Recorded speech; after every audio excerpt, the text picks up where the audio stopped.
Buenas noches, bienvenidos señoras y señores, una semana más con ustedes aquí en Primera Plana, dispuestos a traerles la actualidad en ese formato de entrevista que les proponemos cada semana. Hace tan solo unos días tomaba posesión como nuevo presidente, como flamante presidente del Principado, Javier Fernández, del Partido Socialista.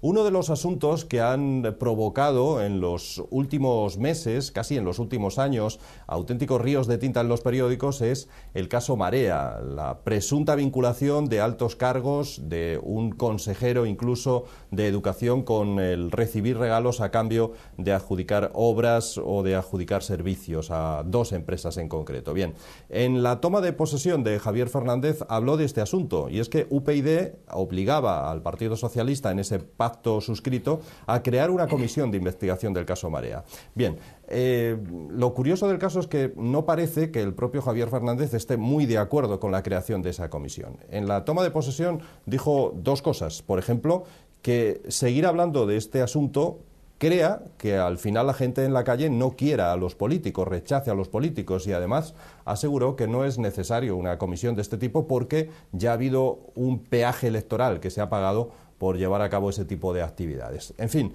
los únicos que han levantado la voz sobre este tema son Bloque por Asturias, que inmediatamente han querido aclarar una serie de cosas. Por cierto, que ellos están personados, si no me equivoco, como acusación también en este asunto del caso Marea. Con nosotros está Manuel Benayas, que es portavoz de Bloque por Asturias. Manuel, ¿qué tal? ¿Cómo estás? Hola, bien. Corrígeme si me equivoco, pero creo que estáis personados también como acusación particular en todo esto del caso Marea. Estamos personados como acusación particular prácticamente desde el primer momento.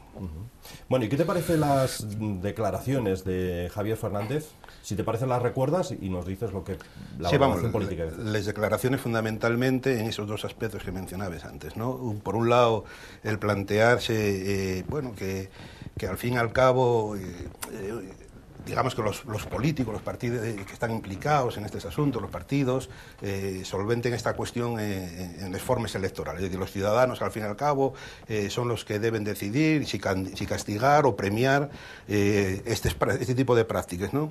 Nosotros esto, ya decíamos, para nosotros es escandaloso, porque entendemos que en un Estado de Derecho los políticos son una parte más de la ciudadanía, y como parte más de la ciudadanía responden también ante los jueces, por más que los ciudadanos puedan seguir votándolos o no los voten. Es decir, al final está el tema, efectivamente, de que las personas pueden decidir si voten, si siguen votando o no siguen votando a partidos que de alguna manera están implicados en la corrupción, pero por otro lado el Estado de Derecho no entiende de votaciones, no entiende de mayorías ni de minorías, sino que de lo único que entiende es si hay delitos o no hay delitos. Eso ya sí, y desde luego una persona como Javier Fernández debería de entender y defender que en fin, el verlo de esta manera, ¿no? La otra cuestión, para nosotros todavía más grave. Para nosotros más grave porque plantear de alguna manera que el pretender seguir hablando de estos temas, seguir queriendo aclarar qué fue lo que pasó y seguir queriendo delimitarle responsabilidades de todo tipo, no solo políticas, sino también penales, provoca desafección en la ciudadanía hacia la política y hacia los políticos, y por tanto alejamiento. Nosotros ya decíamos en el comunicado que saquemos en su momento que lo que provoca desafección son los corruptos, en primer lugar, aquellos partidos que de alguna manera son permisivos con los corruptos y no son claramente, no confronten claramente contra este tipo de actitudes. Y eso, ya digo, y es lo que genera estas cuestiones. Pretender que aquellos que queremos que se aclaren las cosas, que se persiga la corrupción, que se detenga quien se tenga que detener, que tengan que pagar quien tenga que pagar, estamos generando un problema, digamos de alguna manera, democrático. Que eso lo diga además quien va a ejercer de presidente de gobierno durante estos 3 años de Asturias nos parece especialmente preocupante. Bueno, una de las cosas que dijo Javier Fernández sobre este asunto también en ese discurso de investidura es que esta comisión es un embrollo inútil o que detrás de ese caso Marea, decía él, se esconde el embrollo inútil, la sospecha fácil y la difamación gratuita. Bien, esto ya no es solamente ya preocupante, condenable, y encima ya kafkiano totalmente. Es decir, tenemos un proceso judicial con un montón de personas ya acusadas claramente, con fianzas por orden, bueno, aquí la sentencia último alto del juez, pues yo qué sé, sobre 4 millones de euros. No recuerdo exactamente las cantidades, no lo quería decir, pero muy elevadas. Incluso las han aumentado. Muy elevadas, con consejeros de su gobierno, con cargos de confianza de su gobierno. O de su partido. Sí, con personas de responsabilidades de compras en ayuntamientos socialistas. Es decir, claro, evidentemente, yo creo que lo que responden, esta forma de actuar de Javier Fernández responde a que, hombre, podemos entenderlo, cuanto primero pase, pues mejor que mejor, y si pasa desapercibido ya, pues no digamos, ¿no? ¿Crees que realmente primero, si se formará esa comisión, creéis que llegará a formarse tal comisión? Bueno, parece ser que lleva una concesión a las pretensiones que tenía UPyD, una de las exigencias de UPyD. Supongo que si UPyD planteaba esta cuestión y al final el PSOE dijo que sí, pues bueno, pero lo que pasa es que no deja de ser un brindis al sol. Es decir, con un procedimiento judicial, con el tiempo que lleva ya en marcha, a esta altura de las investigaciones, con las ramificaciones que está teniendo el sumario, porque ahora ya no solamente hay delitos penales, ya está Hacienda también con delitos fiscales, en fin, ya la lista de gente que de alguna manera está implicada empieza a ser numerosísima, ya se hace incluso difícil seguir este tema de una manera clara. Hombre, venir ahora con una comisión parlamentaria no deja de ser gracioso. La pregunta del millón en el caso de UPyD, bueno, ¿y por qué no se personó judicialmente? Si tanto interés tenía aclarar esto. Un partido que tiene medios, que dispone de posibilidades de estar ahí, y sin embargo, judicialmente no parece que haya interesado mucho implicarse, como estamos implicados, el resto de acusaciones particulares, entre ellas nosotros, ¿no? Izquierda Unida cree que apoyará, y el Partido Popular, bueno, y Foro, ¿por qué no? ¿Qué actitud cree que tendrán el resto de partidos políticos en esto? Bueno, pues puede ser que la apoyen. Realmente ellos, lo que cabe preguntarse, sobre todo aquellos partidos que estaban en su momento presentes en el Parlamento, y es por qué no lo forzaron en su momento. Eso es lo que cabe preguntarse, ¿no? Pero ahora mismo, bueno, no creo que tengan muchos problemas. No sé qué va a aclarar la comisión, que no haya aclarado o que no se está aclarando en el procedimiento judicial. Puede ser, decía usted, hasta contraproducente la creación de esa comisión. ¿Puede estorbar en cierta medida la investigación judicial? No lo sé exactamente si podrá estorbar o no. Lo que sí tengo claro es que no creo que vaya a añadir nada. En ese sentido no esperamos nada de esa comisión parlamentaria. Yo creo, vamos a ver, nosotros creemos que esa comisión responde a dos cuestiones. Por un lado, una cuestión política por parte de UPyD de pretender aparecer ante la ciudadanía asturiana un poquitín como el azote de la corrupción, jugar ese rol de decir, no, mirad, nosotros somos los que defendemos aquí la limpieza. Y ya digo, el problema es por qué no se presionó en el procedimiento judicial, que podía haberlo hecho exactamente igual que los demás. Y por parte del PSOE, digamos, ¿qué problema tiene el PSOE a decir, no, mirad, limpieza total, tomar comisión parlamentaria, les que haya falta? ¿Qué más da? Si no va a decir nada la comisión que no esté dicho. Hombre, decir que quienes pudieron cometer este tipo de hechos rinden cuenta ante los ciudadanos no es del todo exacto, ¿no? Yo creo que eso sabe hasta cualquier ciudadano de este país de base lo sabe perfectísimamente. Los delitos son delitos y hasta el día de hoy, que yo sepa, los políticos no tienen, digamos, exenciones de esa naturaleza. Es decir, al final, en este caso, donde hay personal político, donde hay empresarios, donde hay funcionarios implicados, al final lo que hay es una trama que va aclarándose poco a poco, y la gran pregunta es cómo era posible que durante estos años pasase todo lo que pasase en estas administraciones, ¿no? ¿Cómo es posible que haya facturas falsas? ¿Cómo es posible que se falsificasen resoluciones? ¿Cómo es posible que haya trabajos por los que se paga y no se hacen? No aparecen por ningún lado, no existen. Todas estas preguntas que fueron sistemáticas, están sin responder. Es decir, sabemos ya quiénes participaron, o si no todos, gran parte de ellos, quiénes participaban de una manera u otra. Lo que no sabemos ya es por qué no funcionaba ninguno de los controles de esta administración. Esa es la pregunta.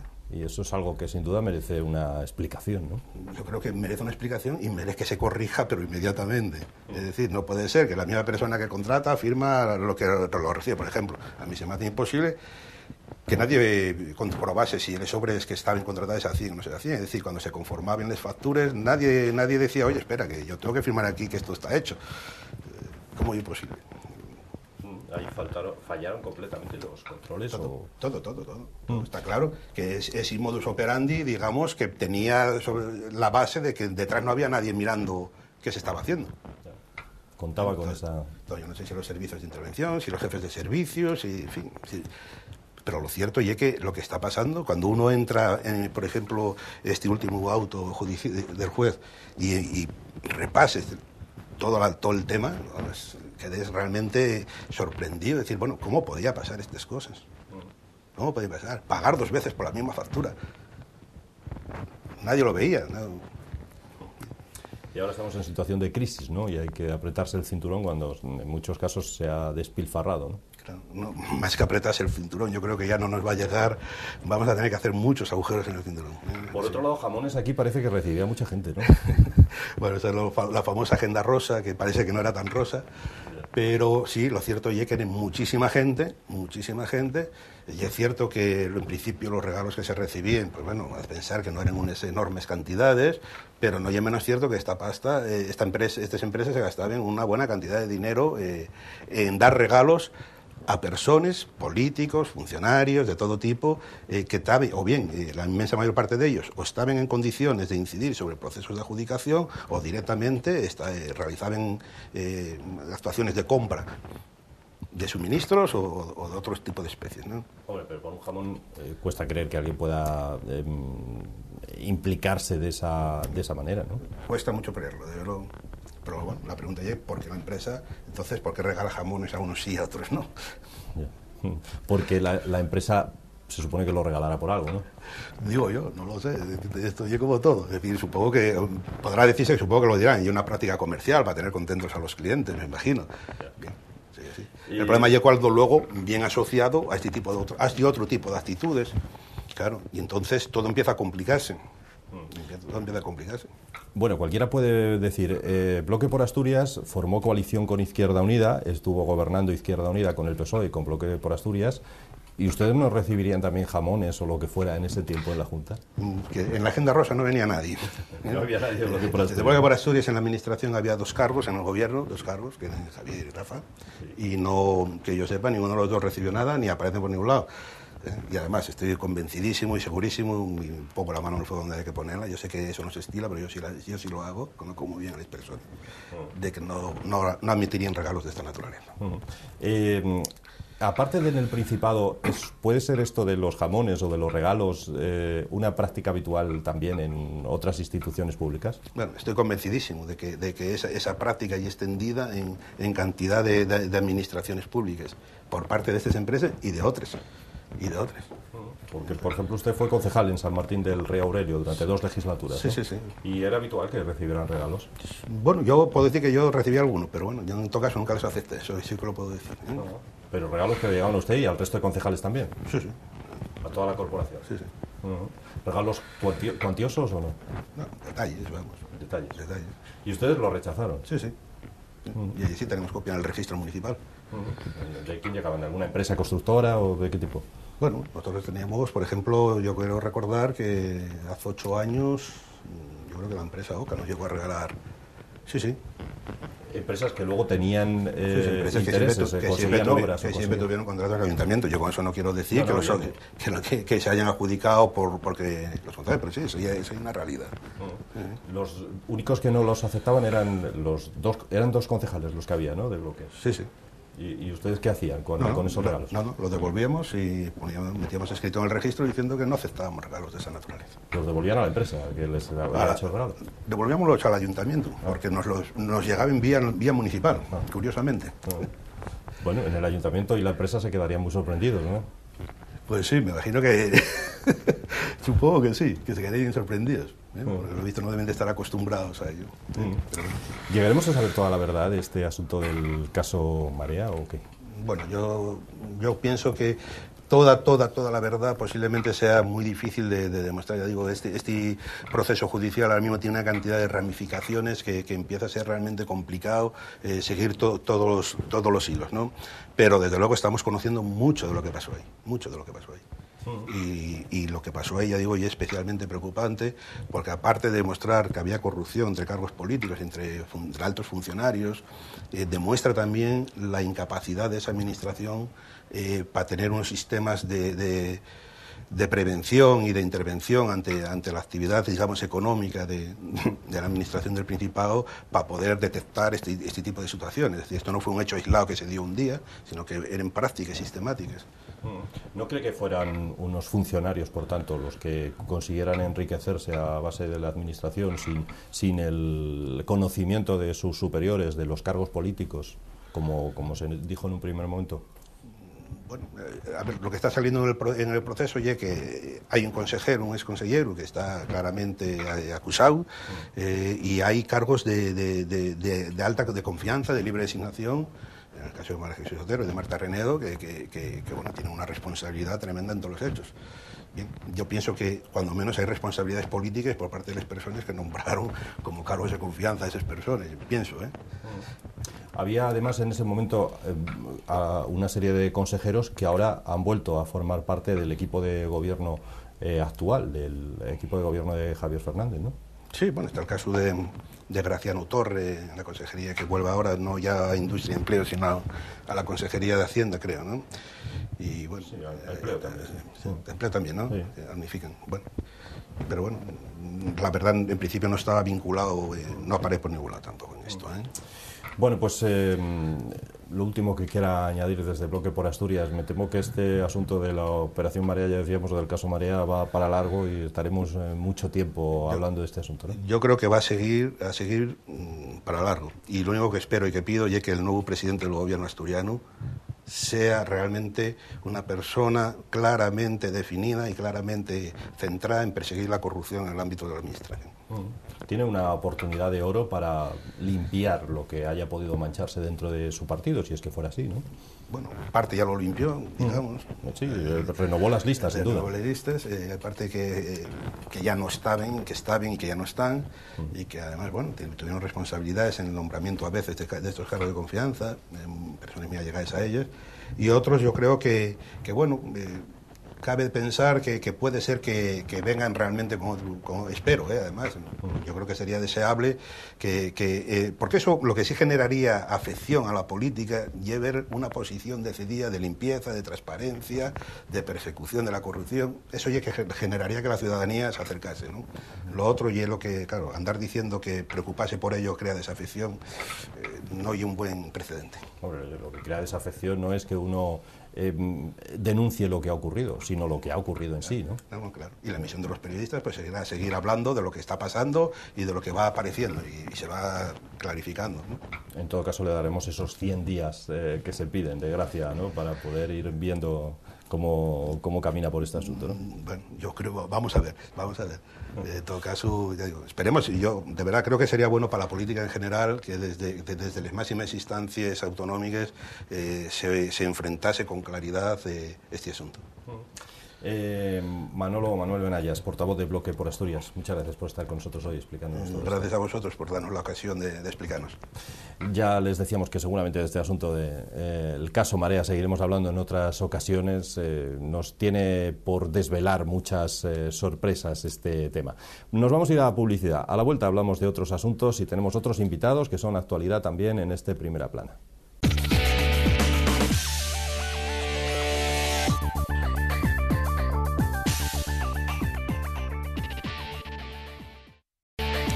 Bueno, pues aquí seguimos, segunda parte de nuestro Primera Plana de hoy. Desde esta semana les adelanto ya que vamos a ir conociendo diferentes aspectos en una serie de programas sobre la decadencia que viven muchas de las empresas públicas asturianas.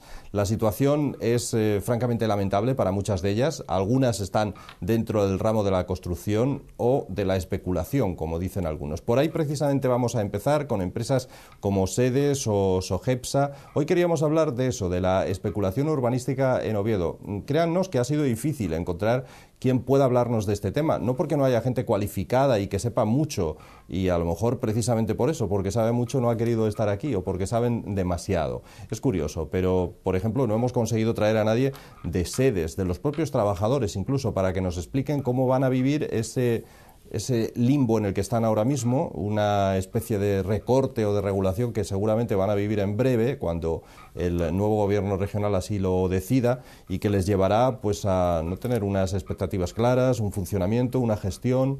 Ese plan económico y financiero del Principado probablemente va, como digo, a recortar empleos, probablemente también incluso llegue a privatizar o a vender esta empresa constructora Sedes, y eso era el arranque, era el motivo, decíamos, de esta serie de programas que queremos que hablen sobre la especulación y la decadencia que viven muchas de esas empresas del sector público asturiano. Para ello vamos a hablar hoy en este primer capítulo de ese asunto, de la especulación urbanística, y con nosotros están tanto un joven arquitecto como una de las responsables o una de las personas miembros de la plataforma Villa Magdalena, porque si se habla de especulación hay que hablar ahora mismo en Oviedo de varios sitios, pero sobre todo de dos. Uno, ese edificio de la calle General Elorza, la antigua Consejería de Sanidad, donde había un enrevesado plan urbanístico que al final le arrebataba esa propiedad a los ciudadanos y la ponía en manos de empresas privadas, gracias, como decíamos, a sedes, y el otro, sin duda, lo conocen ustedes de sobra, es Villa Magdalena. Bueno, voy a presentarles a nuestros invitados. Ignacio Fernández es, como decíamos, arquitecto y además es miembro del Grupo de Urbanismo del Movimiento 15M. ¿Qué tal? ¿Cómo estás, Ignacio? Hola, buenas tardes. Buenas tardes. Con nosotros está también Susana Moral, que es miembro de la plataforma Villa Magdalena, que si hablamos de especulación urbanística, Susana, hay que hablar de Villa Magdalena, ¿no? Buenas tardes, y como decías, no somos especialistas ni técnicos, somos ciudadanos que estamos precisamente sufriendo algunos de los problemas que genera la especulación urbanística, y creo que Villa Magdalena y los 63 millones que pueden caer es un ejemplo importante del tema de la especulación que tú comentabas al principio. Bueno, empezamos con Ignacio. ¿Qué ejemplos tenemos, Ignacio, de especulación urbanística? Por cierto, que muchos de esos ejemplos están empresas como Sogepsa o como sedes. Es el caso, por ejemplo, de General Elorza, si es que empezamos por ahí, ¿no? Sí, por donde tú quieras. Yo considero que el problema es intrínseco a la propia ciudad. O sea, podemos encontrar muchos elementos puntuales de especulación, territorios específicos o parcelas específicas, pero yo creo que es una concepción global de la ciudad. O sea, la ciudad ha sufrido un crecimiento, sobre todo por intereses privados, lo cual ha llevado a dar que el fundamento de creación o de crecimiento de la ciudad sea totalmente el interés especulativo, ¿no? Como estamos hablando, pues eso, de las consejerías de salud, bienestar y de General Elorza, el Villa Magdalena, pero tenemos muchos más ejemplos, ¿no? Está el Instituto de San Lázaro, está incluso la Plaza de Toros, está muchas parcelas o incluso elementos posiblemente en un futuro que sufran o en peligro de sufrir, digamos, especulación inmobiliaria. Pueden ser las parcelas del hospital, la fábrica de armas. O sea, es una ciudad totalmente asediada por un modelo de crecimiento a base de especulación, ¿no? Bueno, en el caso del edificio de la antigua Consejería de Sanidad y Bienestar de la calle General Elorza, ¿qué ocurre con él? ¿Por qué podríamos decir que es también un ejemplo de lo que Sedes ha querido hacer? Esto, en un principio, digamos, son unas parcelas que tiene el Principado, ¿no? Que una serie de acuerdos llega a conseguir las dos salas de Centollo de Calatrava, ¿no? En plan, donde se sitúan ahora mismo las consejerías. Esto acaba en manos de Sedes y la empresa Goyanos 21, que hay una serie de chanchullos ahí para al final conseguir construir ahí unas viviendas de lujo, ¿no? Es interesante o digámoslo paradójico, ¿no? Del tema de cómo un suelo que era público y de todos acaba convirtiéndose en suelo de viviendas de lujo, ¿no? Cuando ese espacio de suelo podía convertirse precisamente en otro tipo de viviendas más necesarias, además de una ciudad que es lo que hablamos un poco antes de la entrevista, con 16.000 viviendas vacías y donde, digamos, la gente tiene un problema de acceso a la vivienda, ¿no? Un drama social en el cual la gente es expulsada de sus casas y en cambio se siguen construyendo viviendas de lujo, claramente destinadas a una especulación, ¿no? A un valor de ellas por el lugar donde están situadas.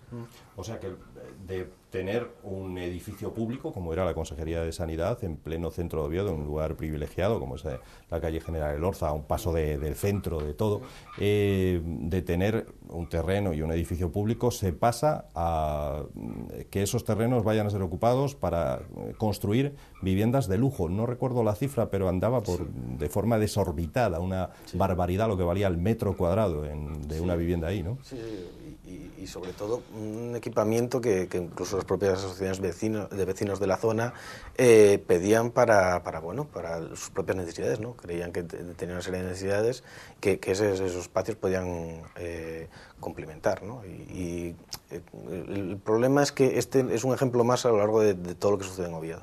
Tenemos este ejemplo aquí, pero al final se lleva todos los elementos de suelo público, incluso durante el proceso de Villa Magdalena, se llegó incluso a especular con el propio subsuelo de Oviedo, intentando vender el subsuelo del Parque San Francisco. Me refiero un poco de esos cachos de terreno virgen, entre comillas, donde pensamos que la especulación no podía meter mano, ¿no? Entonces, al final nos quedamos sin terrenos donde puede haber de todo, no simplemente a lo mejor equipamientos que, digamos, de un punto de vista más tradicional, escuelas, hospitales, centros de salud o lo que sea, me refiero a equipamientos de cualquier tipo, geriátricos, incluso viviendas de protección para que la gente que no tiene capacidad de entrar en el mercado inmobiliario pueda acceder. Antes de hablar de Villa Magdalena, Susana, ¿cómo veis esto ocurrido en General Elorza, con la empresa Sedes, con esta, que como decía Nacho, además sirve para llevar a las alas de ese centollo del Calatrava las consejerías correspondientes a un precio de alquiler carísimo, además, ¿no? Yo realmente creo que el tema de General Elorza no se puede quitar del marco del mayor robo, entre comillas, por decir, de terreno público que se hizo a los ciudadanos ovetenses. Están marcados en esos parceles, la parcela del Calatrava y la parcela de Jovellanos. Yo recuerdo que ese proyecto era un proyecto de construir 2 palacios públicos, una escuela de artes, un palacio municipal. Se barajaron, no sé si recordáis, sin fin de operaciones, todas públicas, y en ese marco de todas esas operaciones públicas, ahí sí participó tanto el ayuntamiento como los gobiernos del Principado. De repente desaparecieron, 2 proyectos públicos desaparecieron y se convirtieron en 2 proyectos totalmente privados que le salieron a la empresa Jovellanos 21, pues creo que por unos 6 millones de euros. 2 parcelas, una riqueza inmensa en el centro de Oviedo. Esas 2 parcelas, además de la parcela de General Elorza, una parcela más que sigue sin ser de propiedad pública. Por ejemplo, el tema de las 2 salas de Jovellanos y las 2 parcelas y los 2 palacios que se conoce la operación en Oviedo, pues el metro cuadrado andaba por los 2.500 euros, 3.000 euros creo llegar a recordar, además del coste que supuso para los ciudadanos ovetenses, que para construir el Palacio de Calatrava se tuvo que construir a coste de las arcas municipales un nuevo estadio deportivo. Entonces, bueno, yo creo que ese es un ejemplo claro de cómo los ciudadanos ovetenses perdieron 2 inmensos espacios que se podían generar pues para vivienda pública. No sé por qué no se hace vivienda pública de alquiler en el centro de Oviedo, o para equipamientos públicos que llevan muchísimos años reclamando los ciudadanos. Eso se convirtió en un negocio para una empresa privada que ahora mismo, bueno, últimamente se está comentando, ni siquiera van a pagar el tema de las plusvalías, ¿no? Porque, bueno, eso en un principio, claro, en un principio era así, en un principio eran proyectos públicos, pero que de públicos no tienen nada. Son un gran negocio para una empresa a costa de una gran pérdida en terreno, en beneficio social y en dinero de los ciudadanos ovetenses. Tanto Ignacio como Susana, quien me queráis contestar, ¿para qué sirve una constructora semipública como Sedes? ¿Tiene su lógica o no? Bueno, la opinión que me queráis decir. Ignacio. Yo creo que tendría su lógica si dedicase a obtener, ante todo, su mentalidad fuera dar beneficios a los ciudadanos, ¿no? Intentar, digamos, el gran problema que tienen los ayuntamientos de toda España, no solo el de Oviedo, es una falta total de recursos económicos. O sea, tenemos los ayuntamientos totalmente endeudados, con lo cual muchas veces los ayuntamientos, incluso las administraciones provinciales o autonómicas, intentan generar beneficio económico, ¿no? Entonces, a lo mejor, digamos, esta labor de estas empresas semipúblicas, que tendría que a lo mejor ser proporcionar equipamientos no solo de vivienda a los ciudadanos, sino de cualquier otro tipo de vivienda, o sea, de actividad, acaban convirtiéndose un poco para generar una riqueza que aporte como una empresa más, pero en este caso el ayuntamiento. Yo creo que tendría que ser eso, más destinado a lo que no haría, digamos, por un lado, la empresa privada. Soy una firme defensora de lo público, de una sanidad pública, de una educación pública, y de que todo lo que se invierta por parte de un Estado, un gobierno, un ayuntamiento, revierta en los ciudadanos y revierta de forma pública. Yo creo que una empresa pública dedicada a la construcción sería interesante si no fuese semipública como en estos momentos, ¿no? Una empresa pública que gestione un principado, un ayuntamiento para construir viviendas de alquiler o vivienda gratuita para la gente que lo necesita, me parece estupendo. Si no va a generar beneficios más allá de la necesidad de cubrir socialmente una necesidad básica como es el tema de la vivienda. Una empresa privada, evidentemente, ya no registra un interés público, revierte en un interés privado, con lo cual genera lo que pasa y lo que estamos hablando, el tema de la especulación, el tema de aumentar el precio de los terrenos, el tema de la bolsa especulativa y el tema de cómo reventó reventó la burbuja inmobiliaria y estamos como estamos, precisamente por empresas seguramente privadas que hicieron sobrevalorar el tema de los precios de las viviendas, del suelo, y así estamos como estamos, ¿no? Ha llegado a la situación que estamos ahora mismo, ¿no? O sea que Sedes, ¿consideráis no ha cumplido con sus principios básicos, con los que debía cumplir, o qué? Bueno, algunos campos, Sedes también se le encarga de hacer la ampliación del Museo de Bellas Artes, o sea, me refiero, no es totalmente, me refiero a ciertas partes de lo que se está dedicando Sedes que sí que son más cuestionables, ¿no? Por ejemplo, la realización de viviendas de lujo. Otras a lo mejor tienen más justificación de una empresa semipública. Lo que es difícil a lo mejor entender es cómo puede funcionar una empresa semipública en un sector donde, digamos, la demanda económica y sobre todo la presión especulativa es tan fuerte, ¿no? Debe ser un auténtico mundo por dentro de las tensiones que se deben producir ahí, ¿no? De intereses de gente que intenta sacar una rentabilidad a la empresa, solo le interesa la rentabilidad, mientras otra gente que se supone que es el sector público, lo que tendría que hacer el sector público, intenta generar un beneficio social. Está en entredicho, además, la empresa ahora mismo, no sé qué va a ocurrir exactamente con ella, ¿no? ¿Quién compra una constructora hoy en día? ¿No? El mundo de la construcción está muy mal, ¿no? Como comentábamos antes, claro, no somos gente experta ni venimos de amplios ámbitos, ni estamos en la gestión del Principado ni similares, pero el impasse que supuso un año de estar esta comunidad autónoma sin gobierno también tiene a la empresa en un impasse, me imagino, de ver qué va a ser su futuro. Pero yo creo que se habló desde venderla hasta gestionarla, privatizarla, hasta hacerla desaparecer. Y yo creo que en estos momentos pues seguramente andan en un impasse de ver que el nuevo gobierno del Principado decide hacer con Sedes. Entonces yo creo que estamos en un...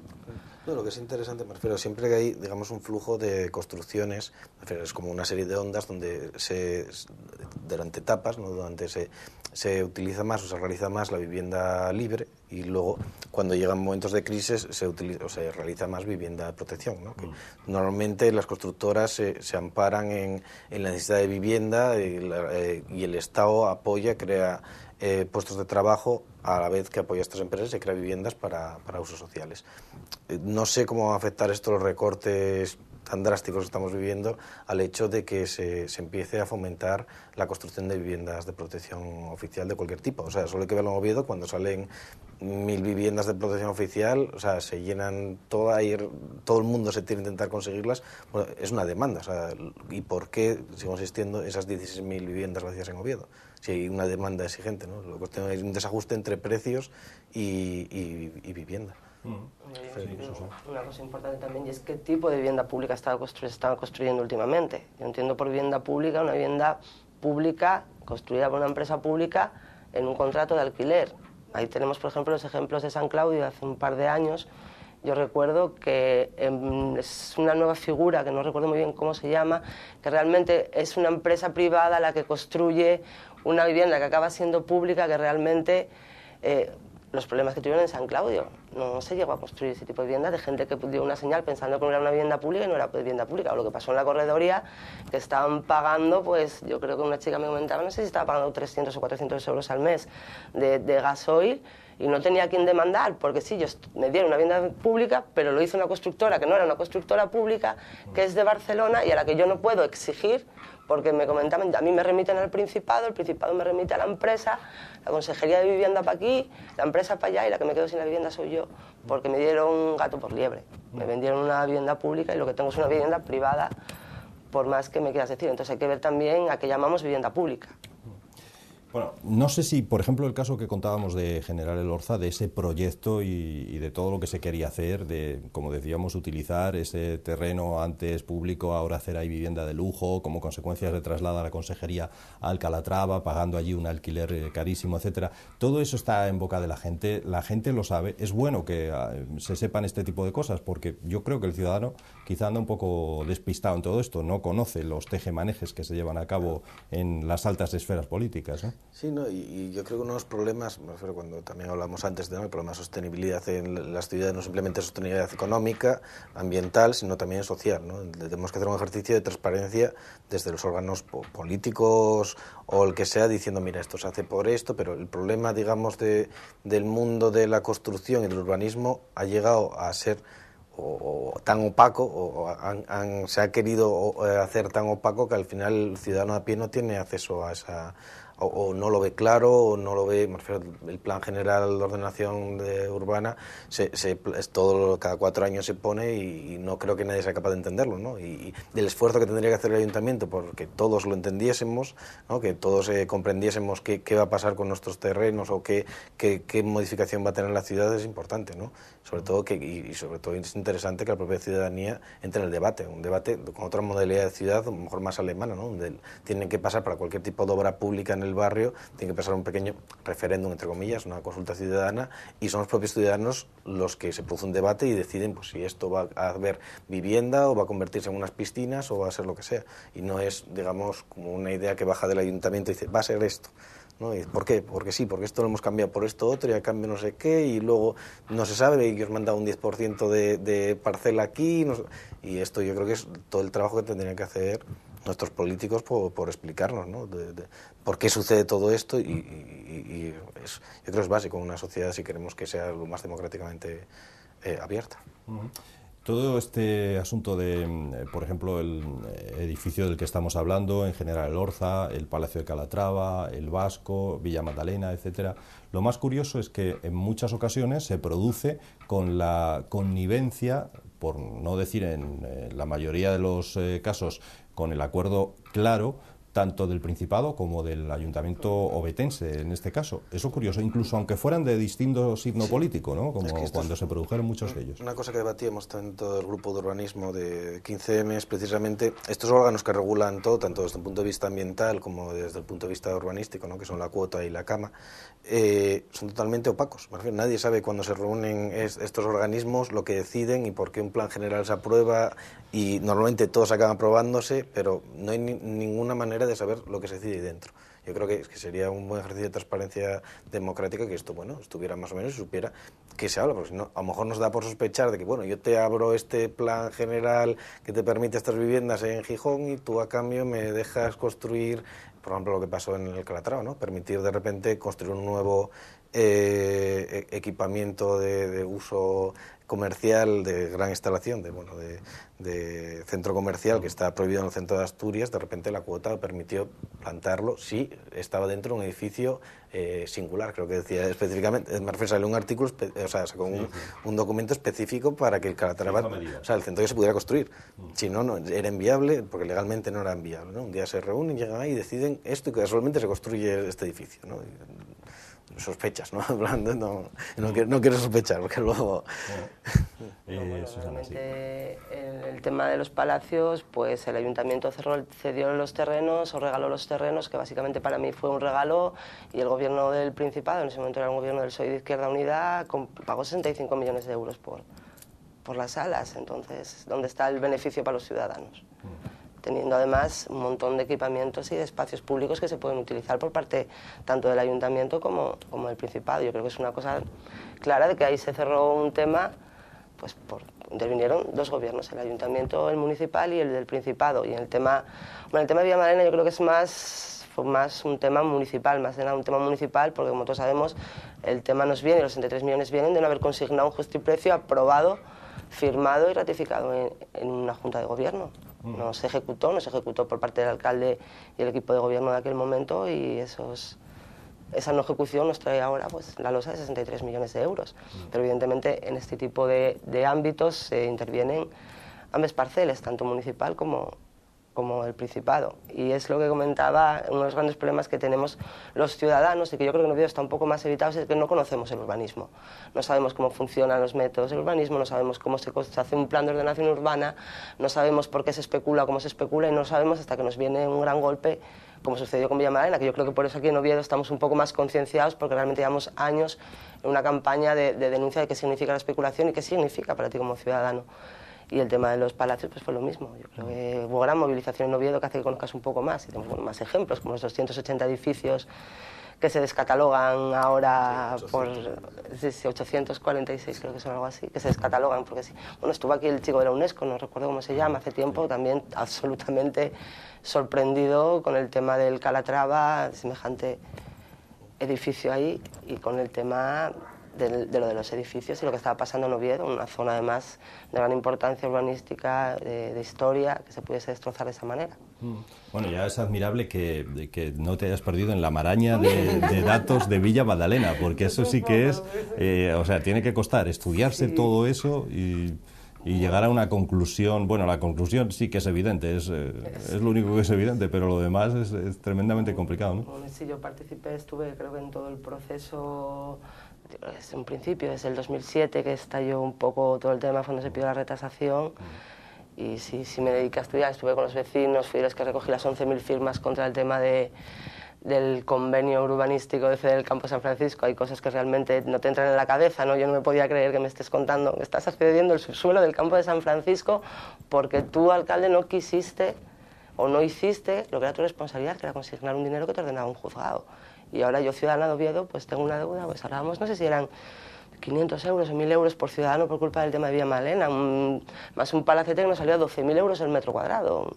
Estamos pagando un 50 y pico % de intereses y es una situación realmente sorprendente que dices tú, con la que está cayendo, ¿quién tiene la responsabilidad? ¿Por qué lo tengo que pagar yo? Sí, te preguntaba, ¿quién tiene la responsabilidad de todo esto? Porque hablábamos antes de sedes, de la mala gestión.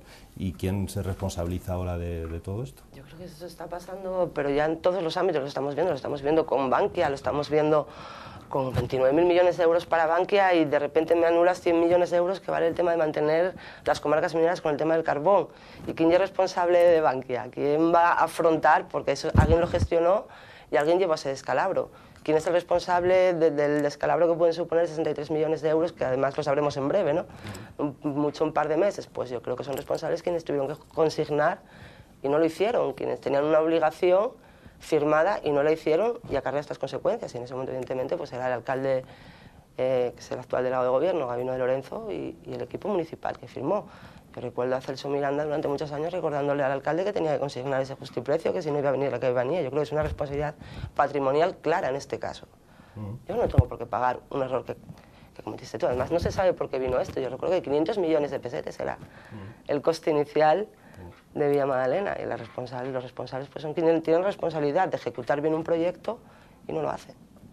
¿El caso de Villa Magdalena es también Es claro. un caso de especulación o cómo lo podríamos definir? Yo creo que es un caso de especulación. ¿O de negligencia, de mala Yo creo que es un caso actuación? que contiene todo, ¿no? Sí, es contiene todo desde el 94 me hasta refiero ahora. como caso de especulación es claro, me refiero, porque es alguien coge un elemento y juega con el valor de él, o sea, me refiero a una parcela que está valorada en, o sea, cuando la compró la constructora en 3,4 millones de euros, ¿no?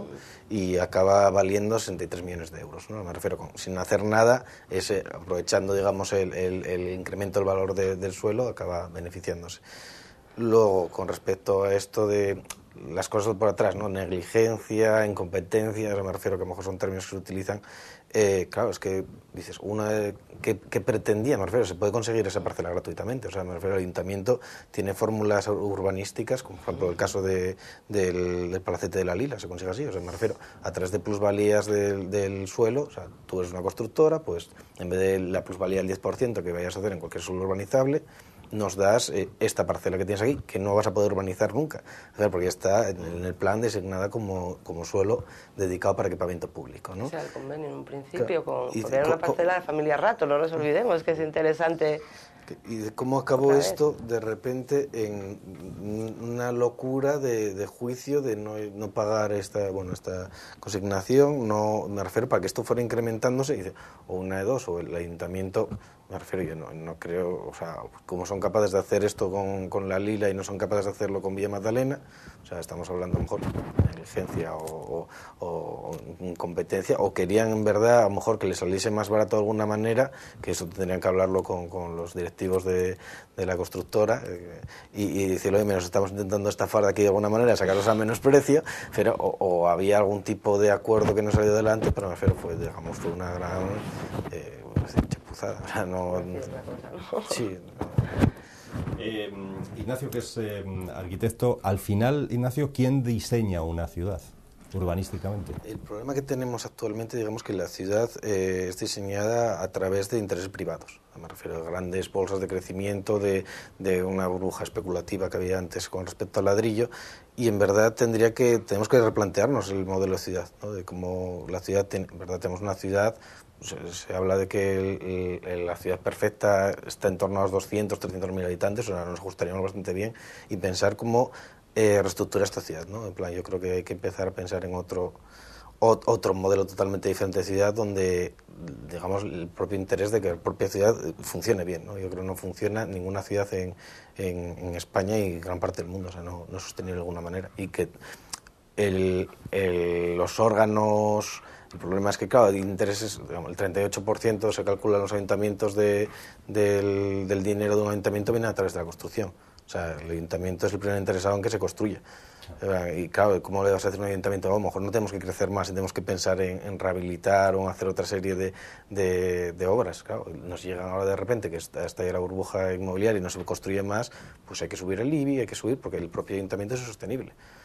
Bueno, al final, quien está detrás del crecimiento de la ciudad son intereses, por un lado, privados, y por otro lado, que tenemos los ayuntamientos totalmente atrapados en una vorágine de deudas, ¿no? Susana, sobre este asunto. Yo creo que a la hora de construir una ciudad, yo creo que es fundamental la participación ciudadana. Es fundamental que sean los propios vecinos que residen en esa ciudad quienes decidan cómo quieren que sea su ciudad. Claro, también partiendo de una información y de otros tipos de modelos, pero yo creo que ahora el único modelo que conocemos es crecer, movernos en coche y comprar el piso más caro en el centro de la ciudad. Entonces yo creo que hace falta una educación ciudadana que nos falta en conocimientos como el tema urbanístico y sobre todo una gran participación en los ayuntamientos y en las instituciones y en todo tipo de ámbitos, como hablábamos antes, que se sabe de sedes o que sabemos de lo que pasa en la cuota, no sabemos porque no conocemos cómo funcionan estos instrumentos y porque no son abiertos a los ciudadanos. Y yo creo que aquí, por ejemplo, estábamos desde el 15 de urbanismo, estuvimos trabajando con los vecinos en el tema del Consejo de los Distritos y me parece un tema muy importante el cara a que los vecinos puedan decidir cómo quiero que sea mi ciudad, dónde quiero que me pongas un colegio.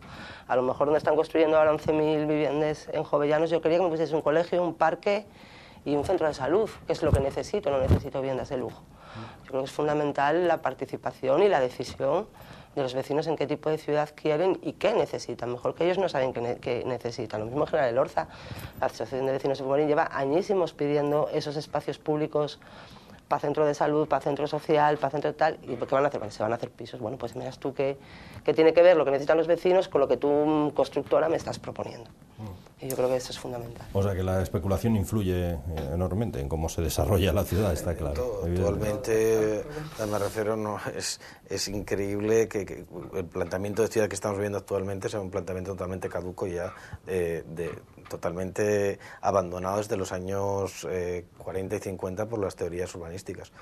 No, estamos llegando a un modelo casi americano de centros comerciales a las afueras, transporte privado, aumentando contaminación, aumentando distancias, creando modelos de viviendas que no son, digamos, los más adecuados para vivir, sino que responden a llevar al máximo el número de viviendas posibles por parcela. O sea, totalmente, se llega a hacer trampas para que el trastero compute de una manera, pero al final es una vivienda. O sea, es un modelo totalmente enviciado, ¿no? Viciado totalmente. Pero con respecto a lo que decías tú, que por ejemplo muchas veces hablas, necesita técnicos, ahora viene la troika y necesitamos unos técnicos que vengan aquí. O sea, los propios técnicos o especialistas del campo, alabamos la gente que lleva toda una vida viviendo en la ciudad. Me refiero a esta gente que lleva 50, 60, 70 años viviendo, en este caso Oviedo, y mejor que ellos nadie va a conocer la ciudad. O sea, nosotros, yo creo que el papel del técnico tiene que ser un papel de apoyo y de decir, pues mira, se puede hacer esto, otro, tenemos conocimientos de otro tipo de ciudades y de otros modelos de ciudad que yo creo que pueden funcionar y combinar. Sobre todo hay que educar a la gente a que interactúe con la ciudad y que sea crítico en el propio planteamiento. Ignacio Fernández, del Grupo de Urbanismo del Movimiento 15M y además arquitecto, decíamos, muchas gracias por estar aquí en este programa hoy. Igualmente a Susana Moral, que es de la plataforma Villa Magdalena. Muchas gracias, Susana. Con este programa, como les anunciábamos al principio, iniciamos una serie de programas dentro de Primera Plana en los que queremos hablar de esa decadencia, de esa situación en la que están las empresas públicas asturianas. Hoy comenzábamos hablando de sedes, probablemente en cierto tiempo volveremos a hablar de este asunto. La próxima semana hablaremos también de Sogepsa, también les descubriremos nuevas cosas que están ocurriendo en torno a muchas de esas empresas. Así es como nos despedimos, como siempre, con los opines que rescatamos para poner el colofón y para darle un toque humorístico a ese final del programa, como siempre con esos opines que rescatamos, digo, de la Gran Manzana. Gracias, señores, muy buenas noches y hasta la semana que viene.